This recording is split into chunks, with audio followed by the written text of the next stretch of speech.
Hi, this is देव। और इस video में हम लोग बात करने वाले हैं बिमी विधि से समीकरणों का सत्यापन किस तरह से किया जाता है। इसी रो में हमारा अगला टॉपिक और एक बहुत ही इजी सा सिंपल सा टॉपिक आपके सामने डिस्कस करने वाले हैं। इससे किस टाइप के क्वेश्चन बनने वाले हैं हम वो भी देखेंगे और किस तरह से उनको आसानी से सॉल्व किया जा सकता है ये भी देखेंगे। सबसे पहले हम बात करते हैं कि एक्चुअल में बीमा क्या होती है। तो किसी भी भौतिक राशि की बीमा से मतलब होता है कि उस राशि पर कितनी मूल राशियां समाहित हैं। मतलब कि अगर एक राशि की बीमा लिखी है, फॉर एग्जांपल एम एल की पावर 2 और टी की पावर -2, अगर ये किसी भी राशि की बीमा है तो इसका मतलब है कि ये जिस राशि की बीमा है उसमें द्रव्यमान एक घात, दूरी दो घात और समय -2 घात से संबंधित है। इसका मतलब वैसे हमको ये पता है कि ये एक ऊर्जा अथवा कार्य की बीमा है।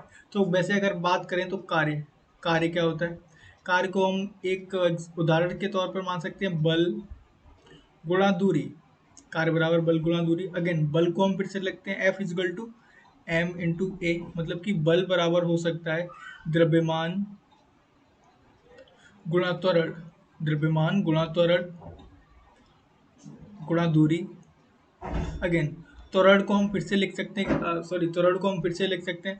त्वरण एक्चुअल में क्या होता है, त्वरण होता है दूरी बटे समय उसका होल स्क्वायर। मतलब कि यह फिर से लिखा जा सकता है दूरी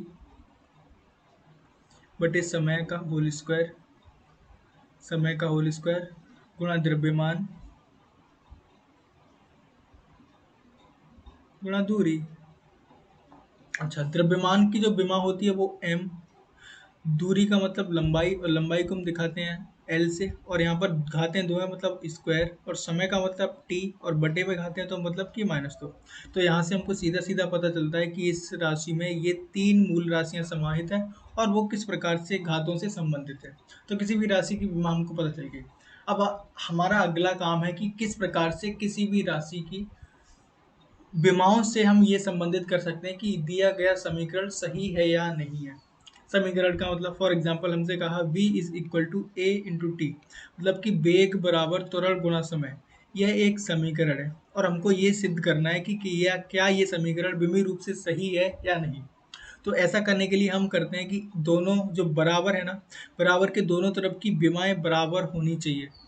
ये जो इक्वल का चिन्ह लगा है इसके इस तरफ की बीमा ये बराबर होनी चाहिए इस तरफ की बीमा की। अगर ऐसा है तो इसका मतलब है वो समीकरण विमीय रूप से सही है, और अगर ऐसा नहीं है तो वो समीकरण विमीय रूप से गलत है। कुछ इसके एग्जाम्पल देख लेते हैं ताकि हमको एकदम से क्लियर हो सके एक्चुअल में इसका मतलब क्या है। तो देखिए, एक हमारे पास समीकरण है F is equal to M V R. मतलब कि F यहाँ पर बल है, m द्रव्यमान, v वेग और r त्रिज्या है। त्रिज्या का मतलब दूरी, दूरी मतलब लंबाई। अच्छा, इसको अगर हम बात करें कि द्रव्यमान सॉरी बल की बीमा क्या होती है, तो यहाँ पर विमीय रूप से समीकरण को सत्यापित करने के लिए आपको बीमाएं आनी चाहिए। अगर आपको बीमाएं नहीं आती तो आपके लिए थोड़ा मुश्किल हो सकता है। इसलिए मेक श्योर आपको कुछ बीमाएं आती हैं, बेसिक सी जो क्लास 12th में पढ़ी थी आप उनको जाके याद कर सकते हैं और उससे काम चल जाएगा। सवाल क्वेश्चन का टाइप यही बनता है कि क्या निम्न दी हुई राशियां या निम्न दिया हुआ समीकरण विमीय रूप से सही या फिर नहीं है। तो ऐसा करने के लिए आपको दोनों तरफ की बीमाएं लिखनी होती हैं, और अगर वो बराबर हैं तो वो समीकरण सही है। इस सवाल के लिए हम देख लेते हैं F मतलब बल, और बल की बीमा हमको पता है पहले से कि m l t की पावर -2 होती है। द्रव्यमान की बात करेंगे तो द्रव्यमान की बीमा सिर्फ कैपिटल M, बीमा को हमेशा बड़े कोष्टक के अंदर लिखते हैं। वेग की बात करेंगे तो वेग की बीमा L t की पावर -1, L t की पावर -1, दोबारा लिख देते हैं L t की पावर -1, और R त्रिज्या, तो त्रिज्या की बीमा मतलब दूरी और सिर्फ L। इनको बस रिप्लेस करना है इस समीकरण में। तो ये क्या कह रहा है इसके हिसाब से m l t की पावर -2, और ये बराबर होनी चाहिए m मतलब द्रव्यमान की बीमा capital M into b velocity मतलब वेग की बीमा l t की पावर -1, और r मतलब त्रिज्या और वो है l। अच्छा, विमा को हम ठीक वैसे ही ट्रीट कर सकते हैं जैसे हम गुणा को करते हैं। मतलब गुणा में क्या करते हैं, जब दो राशियों का गुणा होता है उनके बेस समान होता है तो हम उनकी घातों को जोड़ देते हैं। यहाँ भी वही रूल अप्लाई करेंगे। यहाँ देंगे कि m घात 1 है और कहीं m है नहीं, तो इसका मतलब सिर्फ m l, एक l यहाँ पर है और एक l यहाँ पर है, मतलब एक घात ये हुई, एक घात हुई, तो कुल मिलाकर घात हो गई हमारी 2। t की घात यहाँ पर कितनी है, -1, और कहीं t है नहीं, तो बस मतलब कि m l t की पावर -2, और ये बराबर नहीं है। यहाँ देख रहे हैं t की घात 1 है और यहाँ सॉरी l की घात 1 है और यहाँ l की घात 2 है, यहाँ -2 है और -1, मतलब ये विमीय रूप से समीकरण सही नहीं है। अगला समीकरण देख लेते हैं, एक और एग्जांपल हमारे पास, P is equal to F into B. P होती है सामर्थ्य और पावर बोलते हैं इसको, F मतलब बल और B है हमारा वेग। तो पावर, सामर्थ्य की विमा हमको पता होनी चाहिए। अच्छा, अगर नहीं पता है तो कम से कम फॉर्मूला, उसका सूत्र जरूर पता होना चाहिए। तो सामर्थ्य बराबर हम कहते हैं P इज इक्वल टू होता है W अपॉन T। अच्छा, W की विमा शायद हमको याद हो जाएगी, क्योंकि जितने भी कार्य हैं, अगर कोई कार्य हो रहा है और जितनी भी ऊर्जाएं हैं, सबकी विमा वही होती है जो कार्य की होती है। तो कोई भी ऊर्जा हो, चाहे वो गतिज ऊर्जा हो, चाहे स्थितिज ऊर्जा हो, कोई भी ऊर्जा है उसकी विमा एक ही होगी, और वो क्या होती है, m l 2 t की पावर -2, और बटे में समय, मतलब समय की विमा t। जब इसको अगर हमने सॉल्व किया तो t ऊपर ले जाएंगे तो घात निगेटिव हो जाएगी, और निगेटिव का मतलब -1 ये और -2 यहाँ पर, तो ये जो विमा बनने वाली है m l की पावर 2 और t की पावर -3। ठीक है, तो ये किसकी आ गई, सामर्थ्य की विमा। बल की विमा अभी हम देख चुके हैं, m l t की पावर -2। वेग की विमा फिर से हम देख चुके हैं, क्या, l t की पावर -1। इनको जब हम प्लग करेंगे इस फॉर्मूले में, इसको हम रखेंगे, तो p की विमा m l की पावर 2 t की पावर -3, और ये किसके बराबर होनी चाहिए, f की विमा मतलब कि m l t की पावर -2, और b मतलब वेग की विमा l t की पावर -1। यहाँ कुछ बदलने वाला है नहीं, मतलब हमको सिर्फ राइट हैंड साइड देखना है, तो इसको देखेंगे m यहाँ पर 1 है और यहाँ पर नहीं है, तो मतलब कि m की घात 1, और घात 1 लिखने की ज़रूरत नहीं है। l एक घात यहाँ पर है और एक घात यहाँ पर है, दोनों को जोड़ दिया, मतलब l की घात 2, t की घात -2 यहाँ पर है और -1 यहाँ पर है, मतलब कि t की घात -3, और यहाँ पर भी यही है, मतलब कि ये एकदम से करेक्ट समीकरण है। विमीय रूप से यह समीकरण एकदम से सही है, क्योंकि दोनों तरफ की घातें बराबर है। एक और एग्जांपल देखते हैं इसका।